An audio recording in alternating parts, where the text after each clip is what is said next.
سلام زخبركم نستنافقكم من كبرات سدرا بيت نايت شانل كميك أنيهم بأريكس بمجمريا أنقع بسلام ترخبنا بمبال حجر ما نبتي مزرار بزعبا كخوننا نايلوم إله هزي يزلوه حسب نوء قبلكم إزلو معنتي نريو إيزي كلين زبل قلل زبلت صريت زبل أرستينا خنري كساب لومي بزعبات عنا كنماخرن كنزراربن صنيحنا إنا صريت ون حاد نايت عنا كفلي إي أمو حجي دما إذا حساب زينا بخاتكم كبلو فتي بوزح جزي كلاتنا ناي جزانا صريت نمحلاو استفعل عينت أجرقتي نقرب إنا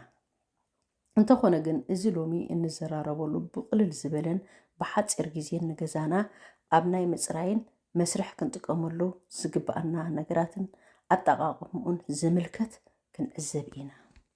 إزي حجي إن أزبو منجا في تشركي ويكا مولا ولي إكخون إذا مولا ولي تشركي لكع كم شما قلل دبلت صريت يا تبهال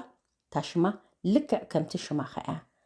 تجبر تتجبراتها خا لكع كومي بقلل زبلة نجزانا تزريلنا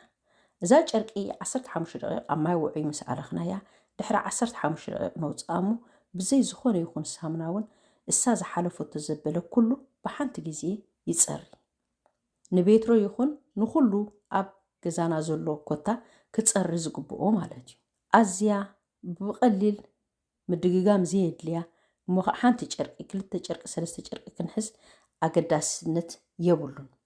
اتا خالقيتي كنزرارب لا دليل له خدما ولاون طعم ጨና ዘለዎ ክኸውን ገዛናን ባህ ክብልና እቲ ጨና ናይ ገዛናን ውን ብኡ ጌርናውን ቁሩብ ኣብ ማይ ኢቲና ክንጥቀመላ ንኽእል ኢና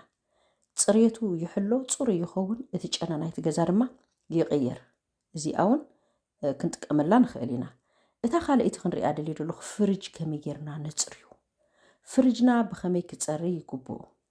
ፍሪጅና ዝኾነ ይኹን ጨና ንኸይህልዎ ምስ ጽርናዮ ወይ ከዓ ኣስቤዛ ምስ ኣተዎ ብኣዛይን ኣብ ዝኾነ ድኳን ረኽቦ ኢና ኣዛይን ድብል ወይ ከዓ ኣቸቶ ወይ ከዓ ድኹም ጨው ዝተጣሓነ ጌርና ክንሓጽቦ ንኽእል እሞ ዝኾነ ይኹን ዓይነት ጨና ኣይግብርን ነቲ ኣብኡ ዘሎ ዝኾነ ይኹን ነገር ድማ ንኹሉ ኣምልቕ ኣቢሉ እዩ ዝሰዱ እሞ እዚኣ ክብለኩም ደልየ እታ ሳልሰይቲ ክንዘራረበላ ደልያ ዘለኹ ድማ ዓይኒ ምድሪ ከመይ ጌርና ነጽርዮ ዓይኒ ምድሪ ወይ ከዓ ሽቓቕ ማለት እዩ ባኞና ማዕጾና ናይ ክሽነና ዘሎ መንደቕ ኣብ ሽቓቕና ዘሎ መንደቕ ብኸመይ ነጽርዮ እዚ ድማ ብችፍ ዝበሃል ከነጽርዮ ንኽእል ኢና እዚ ድማ ንዝኾነ ይኹን ዝተተሓዘ ማክያ ኣብኡ ዘሎ ኣምልቕ ኣቢሉ እዩ ዝሰዱ ስለዚ ልክዕ ከምቲ ዝበልናዮ ጽሬት ኣደ ጥዕና እያ ኢልና እንዲና ጽሬት ኣደ ጥዕና ካብ ኮነት ብቕልል ድበለ ንጉልበትና ንገንዘብና ንጊዜና ብቕልል ዝበለ ነገር ክንጥቀመሉ ንኽእል ዋላ ቤትሮ ከነጽር ከለና ውን ብማይ ጥራይ ጌርና ከነጽርዮ በታ ጨርቂ ንኽእል ኢና ዋላ ውን ቁሩብ ሊሊ ካብዚ ኣቑሑት ንሓጽበሉ ሳሙና ካብኣ ካብታ ሊሊ ቁርጥም ኣቢልና ውን ብኡ ጌርና ተጌርና ከዓ ማሕ ብጣዕሚ እዩ ዘጽርዮ እዚ ምሳኻትኩም ከካፍሎ ንስድራ ቤተይ እቲ ኣነ ዝሰማዕክዎ ዝተጠቐምኩሉ እሞ ክጥቀመሉ ከለኹ ከዓ ደስልጠለይ ነገር ደጽፍፈለይ ነገር ባህ ደበለኒ ነገር ኩሉ ግዜ ሓሳበይ ናባኻትኩም ካብ ምክፋል ኣይቁጥቦኒ እቲ ኣነ ዝበጻሕክዎ እቲ ኣነ ዝፈልጦ ትጠቃሚ እዩ ዝብሎ ናባኻትኩም ከምጽኦ ዝደሊ እምበኣረይከስ ነዛ ነገር እዚኣ ንጥቀመላ እንተደኣ ሃሊና ጽቡቕ ዘይንጥቀመላ እንተደኣ ሃሊና ከዓ ግዜና ንምቁጣብ ጽሬትና ንምሕላው ጥዕናና ንምሕላው ወጻእታትና ንምቁጣብ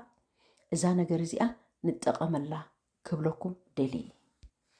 እምበኣረይከስ እንታይ የኽብለኩም ድደሊ ኣብ መወዳእታ መቸም ህይወትን ናብራን እንዳተመላለኣካ እዩ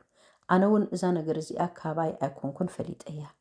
ሰብ ያና ኣይሓቢራትኒ እታ ሰብ ምስ ሓበረትኒ ግን ኣበይ ገዚእክዮ ምስ በልኩዋ ምስ ነገረትኒ ምስ ገዛእኩ ብጣዕሚ ተሓጒሰ ንነዊሕ ግዜ ተጠቒመሉ ሕጂ ከዓ ኣብ ሓሳበይ ከዓ መጺኒ